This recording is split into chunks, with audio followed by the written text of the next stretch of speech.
এক আদিবাসী বৃদ্ধা মহিলা আক্রান্ত হয়েছিলেন ডায়রিয়াতে। প্রায় 2 কিলোমিটার বেহাল রাস্তার কারণে গ্রামে প্রবেশ করতে পারেনি অ্যাম্বুলেন্স। শুধু তাই নয়, কাদামাটির রাস্তা এতটাই খারাপ যে টোটোর মতন যানবাহন চলাচল করে না। অবশেষে 2 ছেলের ওপর ভর করে নিকটবর্তী গ্রামীণ হাসপাতালে যাতায়াতের জন্য খাটিয়ায় শুয়ে গেলেন ওই মহিলা। রীতিমতো খাটিয়ার সঙ্গে বাঁশের সঙ্গে দড়ি বেঁধে দোলনার মতন তৈরি করে মধ্যবয়স্ক ওই মহিলাকে বেহাল রাস্তা দিয়ে নিয়ে যাবার এমন একটা ভিডিও ভাইরাল হতেই চাঞ্চল্য ছড়িয়ে পড়ে। যদিও সেই ভিডিওর সত্যতা যাচাই করিনি আমরা, শনিবার এই ঘটনা প্রকাশ্যে আসতেই রীতিমতো শোরগোল পড়ে গিয়েছে। প্রশ্ন উঠছে, রাজ্য সরকার যেখানে পথশ্রী প্রকল্পের মাধ্যমে সমস্ত এলাকায় রাস্তা সংস্কার এবং নতুন করে তৈরির নির্দেশ দিয়েছে, তার ঠিক উল্টো দিকেই আদিবাসী অধ্যুষিত হবিবপুর ব্লকের শ্রীরামপুর গ্রাম পঞ্চায়েতের রঞ্জিতপুর এলাকার বেহাল রাস্তার দৃশ্য সামাজিক মাধ্যমে ইতিমধ্যেই ভাইরাল হয়ে গিয়েছে। স্থানীয় সূত্রে জানা গিয়েছে, ওই মহিলার নাম রানী সোরেন। তার বয়স আনুমানিক 70 বছর। তার স্বামী মনোরঞ্জন হাঁসদা দীর্ঘদিন আগেই দুরারোগ্য ব্যাধিতে আক্রান্ত হয়ে মৃত্যু হয়েছে তার। পরিবারে ওই বৃদ্ধের 2 ছেলে ভিন রাজ্যে কাজ করেন। গত মঙ্গলবার ডায়রিয়াতে আক্রান্ত হয়ে প্রথমে নিকটবর্তী সরকারি গ্রামীণ হাসপাতালে ভর্তি হন তিনি। সেখান থেকেই মালদা মেডিকেলে ভর্তি করানো হয় ওই মহিলাকে। 3 দিন চিকিৎসার পর এদিন ওই মহিলাকে ছুটি দিয়ে দেওয়া হয়।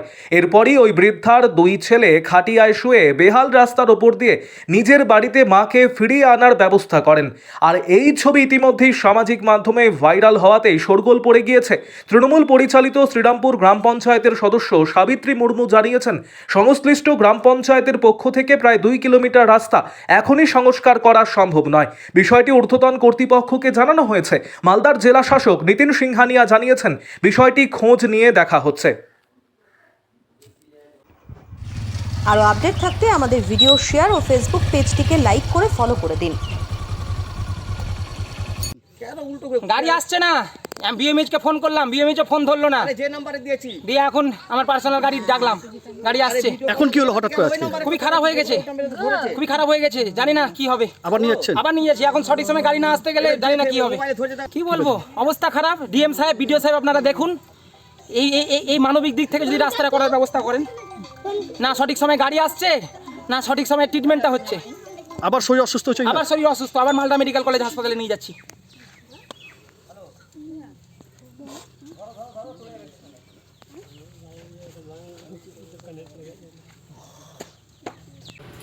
শ্রীরামপুর অঞ্চলের যে রাস্তার সমস্যার কথা আপনারা বললেন, আপনাদের একটু জানতে হবে হবিবপুর ব্লক কার বিজেপি শাসিত পঞ্চায়েত সমিতি, ওখানকার এমএলএকে বিজেপির এমএলএ, ওখানকার সাংসদকে বিজেপির সাংসদ। তাহলে সবই যখন বিজেপি, তখন ওই রাস্তাটা কেন হয়নি? বাংলার মানুষ, ওই গ্রামের মানুষ প্রশ্ন করবেন না? যদি আপনারা না পারেন, আমাদের সরকারের গোচরে যখন এসছে, বাংলার মুখ্যমন্ত্রী পথশ্রী প্রকল্পে সারা বাংলাকে রাস্তা দিয়ে যেরকম মুড়ে দিতে পেরেছেন, সেরকম এই রাস্তা দিয়েও যেরকম গোচরে এসছে, শুধু সময়ের অপেক্ষা।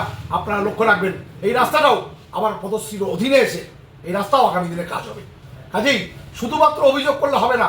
আপনারা মানুষের কাছ থেকে ভোট নিয়ে পালিয়ে গিয়েছিলেন। প্রত্যেকটা গ্রামে 26-এর নির্বাচন আসার আগে আপনাদেরকে দায়িত্ব নিয়ে বলছি, যে সাংসদ উত্তর মালদার ভোট নিয়ে পালিয়ে গেছেন, তাকে মানুষ খুঁজে বেড়াচ্ছে, ভোটের সময় তার সাথে দেখা হবে।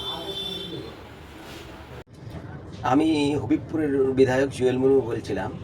আপনারা দেখেছেন যে একটা জিনিস সোশ্যাল মিডিয়াতে খুব ঘোরাঘুরি করছে।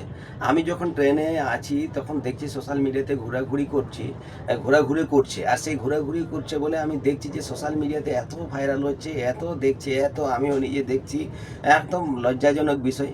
আমাদের যে হবিবপুর এরিয়াতে যেখানে শ্রীরামপুর অঞ্চল রয়েছে, আর শ্রীরামপুর অঞ্চল রঞ্জিতপুর গ্রামের মধ্যে দিয়ে এক বৃদ্ধা মানুষ ছিলেন। সেখানে তার নাম হচ্ছে আপনার রানী সোরেন। তিনি মালদা মেডিকেল কলেজে তার অসুস্থতার জন্য তিনি সেখানে ভর্তি হয়েছিলেন, আর সেখান থেকে তাকে ছুটি দিয়ে দেয়।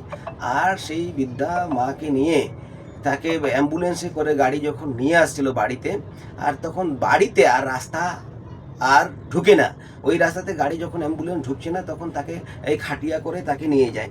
এই যে আপনাদের যে বাভনগোলা ব্লকের মধ্যে, সেখানে একটা জায়গায় আপনারা জানেন যে ওখানেও এরকম ঘটনা ঘটেছিল, বামনগোলাতে এরকম ঘটনা ঘটেছিল। খাটিয়াই হচ্ছে বাঁচার উপায়। সে মালডাঙ্গা গ্রামে এইরকম মহিলা, তিনি অসুস্থ হয়ে পড়ে গিয়েছিলেন আর তাকে খাটিয়া করে তাকে নিয়ে যাওয়া হয়। আর এটা হচ্ছে যে হবিবপুরের এলাকার মধ্যে, আদিবাসী অধ্যুষিত এলাকার মধ্যে এক হচ্ছে যে খাটিয়াই হচ্ছে বাঁচার উপায়। এরকম বহু জায়গায় বেহাল রাস্তা পড়ে আছে। এখন যদি কোনো মানুষের অসুবিধা যদি হয়ে যায়, কোথায় ডেলিভারি যদি থাকেন, ডেলিভারি পেশেন্ট যদি থাকেন বা কোনো অসুস্থ যদি হয়ে যান, এই খাটিয়া ছাড়া মানুষ কিন্তু বাঁচতে পারে না। অনেক এরকম উদাহরণস্বরূপ আছে। কিন্তু লজ্জাজনক বিষয়, সেখানে এই যে পথশ্রীটা মিথ্যাশ্রী হয়ে গেছে, পথশ্রীটা মিথ্যাশ্রী হয়ে গেছে। পথশ্রীটা কোথায় কাজ, মানুষ কিন্তু সেটা মিথ্যাশ্রীতে সেখানে পরিণত হয়েছে। আমরা দেখেছি যে বিভিন্ন জায়গায় সেরকম চলছে, কিন্তু কবে নাগাদ মানুষের এখানে সমস্যার সমাধান হবে? এই রাজ্য সরকারের কোনো লাজ লজ্জা যদি থাকে, এইগুলো রাস্তা কিন্তু কমপ্লিট করার দরকার আছে। মানুষের প্রয়োজন আছে, মানুষকে বাঁচানোর দরকার আছে। কিন্তু আমরা দাবি রাখি যে আমরা বিধায়ক হয়ে আমাদেরকে একবার দিশা মিটিংয়ে একবারকে ডাকানো হয় না, আর ডাকে না বলে আমাদের এলাকাতে বা হবিপুর এলাকাতে কোথাও সেই রকম কাজ কিন্তু হয় না।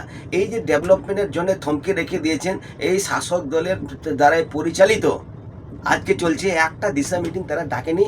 তো তিনি কিন্তু সেখানে আমাদের যে সভাধিপতি থাকবেন, ডিএম থাকবে, আমাদের সেখানে বিধায়করা থাকবে, এমপিরা থাকবে, আর সবাই মিলে সেখানে দিশা মিটিং করে সেখানে পরিকল্পনা সেখানে করা হবে এবং সেখানে অ্যাকশন প্ল্যানে উঠা হবে। আর সেইগুলো কোথায় কোথায় রাস্তা খারাপ আছে সেখানে মেরামত করা যাবে। কিন্তু আজকে পথশ্রী হয়েছে, সেই পথশ্রীতে আর একে মিথ্যাশ্রী হয়েছে। এই যে চলছে, এরকম যদি চলে মানুষ কতদিন সহ্য করবে? সবাইকে নমস্কার।